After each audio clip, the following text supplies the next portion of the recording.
So the bull market has started, right? Not so fast, Skippy.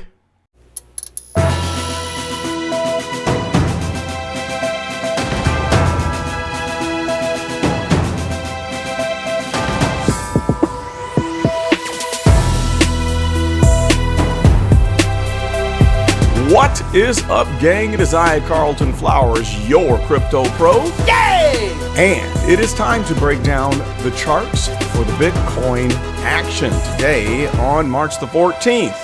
And please be warned that this is not financial advice. Take everything I say with a grain of salt and understand that this is a wild, volatile market and anything can happen that will crush your dreams and leave you a homeless bum living in a box on the side of the railroad tracks.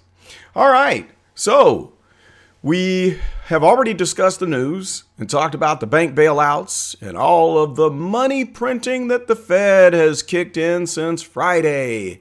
And that sparked this huge bull run, as everybody's been saying. So all of the big YouTubers are out there calling for the bull run, saying that the bull run has officially started and it's bright skies, blue skies ahead from this point, and it can only go up. And that we even had one person that was doing a live stream this morning saying, we're not going to see anything but green candles. You might want to come back and look at the chart right now. Well, the thing is, as I was saying in the news, the run was sparked by the greed and the reaction from the Feds dumping all the money into backing up the banks. So now let's see what the charts have to say about this. And right now, of course, we see on the 4-hour chart that we have a rejection happening right here at this volume node. We came up to the 26 volume node, 26,000, and we immediately bounced back down into this next cluster down below. So we have one confirmation candle, and we're on the second red confirmation candle, and we also have, it looks like a pretty solid chance that this stochastic is going to roll over and enter into the exit from the overbought zone and enter into the neutral territory.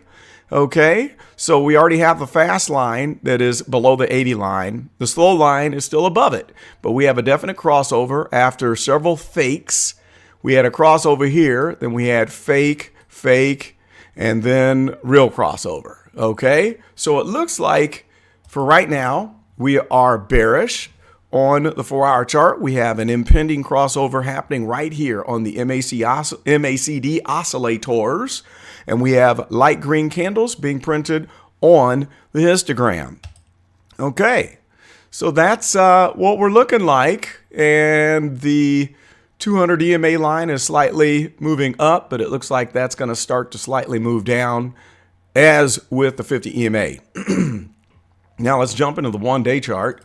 Here we go. And the 1-day is quite interesting looking too, because boy, this looked bullish at first because we just plowed straight above the big volume node right here at 23,000 and sailed all the way up to that 26,000, and now we're wicking out. So look at this wicked wick. There's the top of the wick, and here's the candle body right here. And this poor little fella is trying to fight to stay green, but it could end up red before this 1-day chart is finished, before that candle completes. But even if it completes as a green candle, it's a hammer. So you got the head of the hammer here. Here's the handle, which is a bearish signal, and downward pressure is indicated. Now, look at the peak of the blue line is peaking over the red line, the slow line. And we're nearing the overbought zone, but we didn't poke through it. On this previous one, we really barely poked through it, and we got this surge, and then we got the big nasty correction. Here's our bottom, and now we're coming up near the top. But notice that we eclipsed the previous high, but it's just a wick on the 1-day. So really, this is not a higher high, according to the 1-day chart. You also have the 50 EMA that is curling down. It's probably going to come up and make a death cross. I don't know if you can call that a death cross if the 200 line is on a positive azimuth. But at any rate, we do have a bullish cross here and a dark green candle here But the overall direction of this MACD set of oscillators is doing this. Do you see that? It goes up, it bounces down. It touches the top of the channel, it bounces down. We touch the top right here, it could very well reverse right there. Okay, what are the targets here on the 1-day chart? It would be just below this peak node here is at 23,000. So we could have momentum that carries us back below the purple dash line that I was so surprised to see that we would break, but it's just a wick. It's not much of a break. If we don't find support on the purple dash line, we're coming down to 23,000. And then our next nodes, you can see them right here.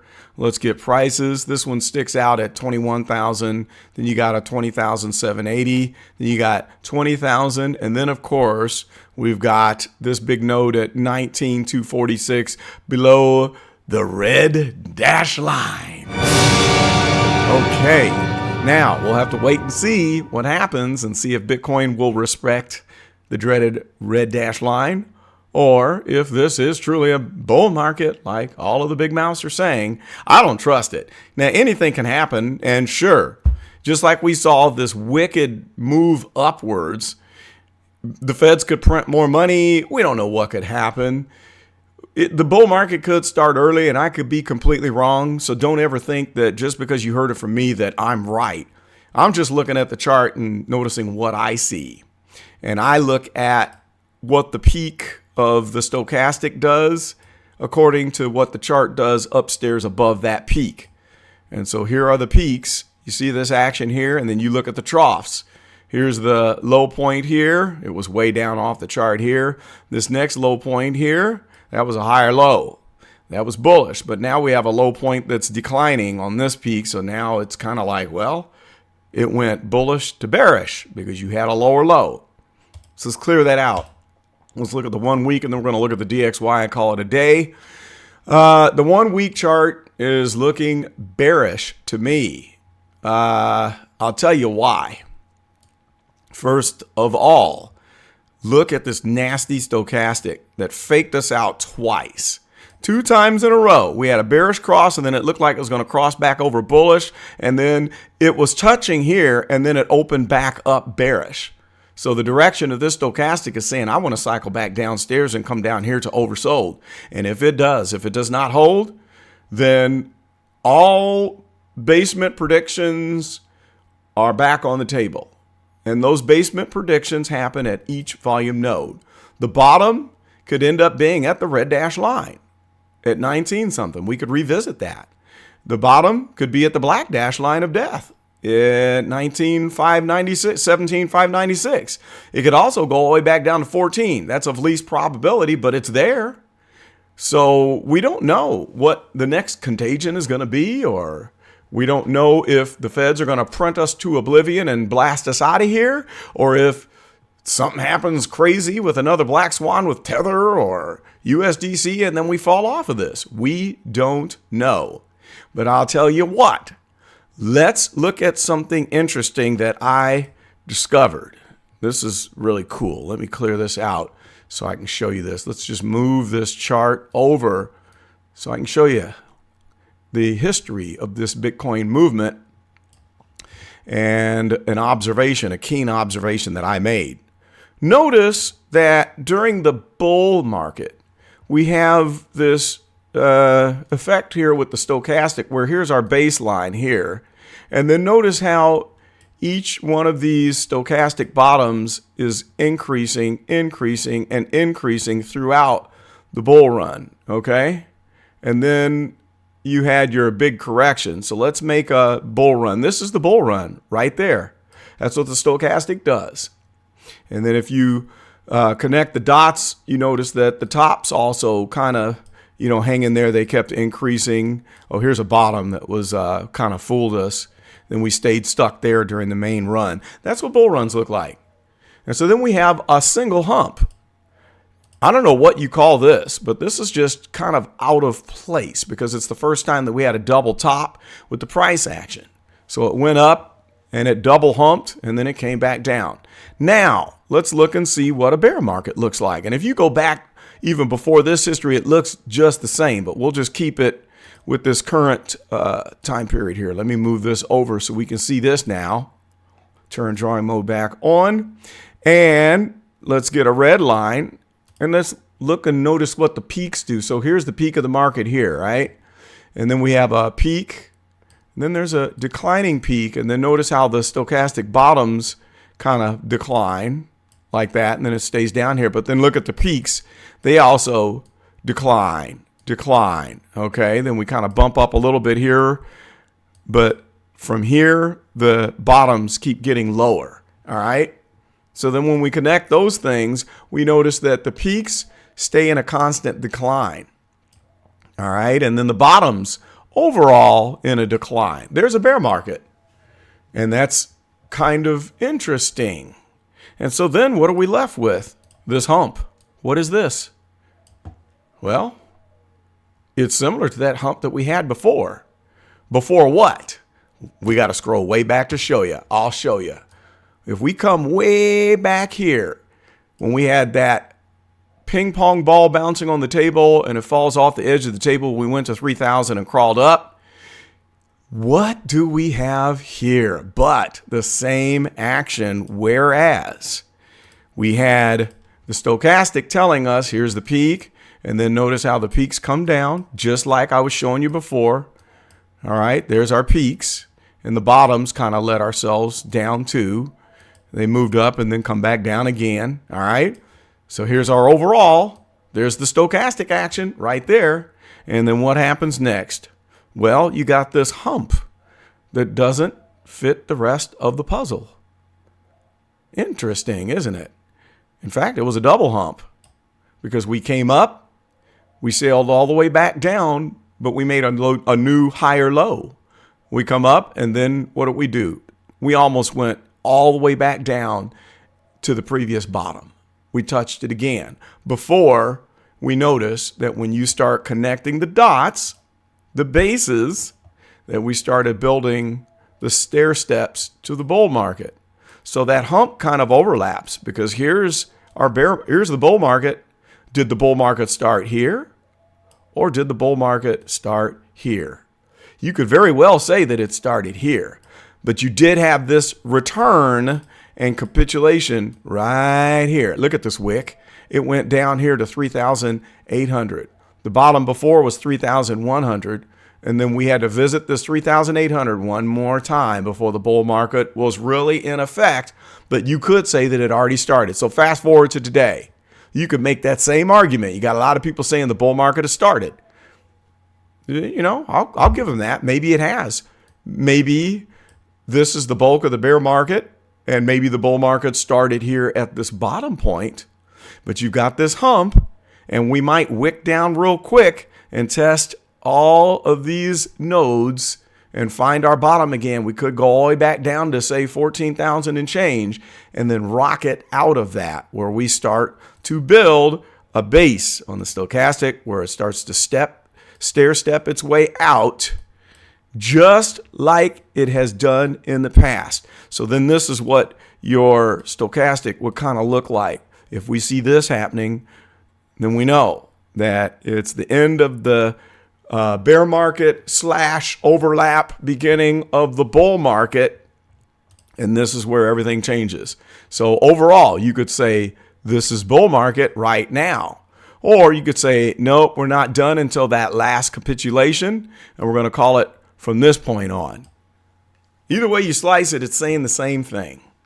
But all in all, what I'm thinking is Bitcoin has a mind of its own. As soon as everybody thinks they know what's going to happen, you get burnt. And I think that it's the feds printing the fake money that caused this greedy run that we just witnessed over the last several days. So now that everybody is completely sold on the fact that this is the bull market, guess what? They're going to wreck people. Just like all of the shorts got liquidated here in the last 4 days, they're going to do the same thing to the longs. And all the institutions and the insiders are going to make a freaking fortune because they're going to rock this thing one more time before it's done. How do I know? because we have fallen below the 80 line right there. This says it all. Now, I could be wrong. Again, this is not saying that I have a crystal ball. I could be wrong, but my best guess is that this one's going to go down and then we'll start our next climb up. That's what I think. Tell me what you think. What's your opinion? How do you view the chart? I'd love to hear it. Post it in the comments below and tell me what you think of my interesting observation with the stochastic. Last but not least, we need to run to the DXY, and this is on the 1 week, which doesn't look so good at the moment with the stochastic about to cross over, but we are back into the support and resistance zone, so two things can happen. This looks bearish because this could cross over and fall, but if it unfurls and goes back up, and if this bullish crossover holds, and notice how we're reapproaching the zero line and printing light red bars on the histogram. If we get back up into the green area and this is a support out of the green box, we're going to see Bitcoin fail and find that final bottom before the dollar is done and takes its trip down south for the spring and the summer. Okay, so that's all I've got. I'm done now. And post your comments below. Let me know what you think. But most of all, I would love it if you would like, comment, and subscribe to the Crypto Pro channel. I'm glad to have you here. And if you would like to help defray the cost of the production of this channel, you may do so by sending me a super thanks. And I thank you in advance for doing that. And thank you again to my man, South North, for the super thanks of $10 that he submitted last week. He's one of my biggest supporters. You the man. That's why I do this hard work, because of your constant support. That's all I've got for now. This is Carlton, and I am out.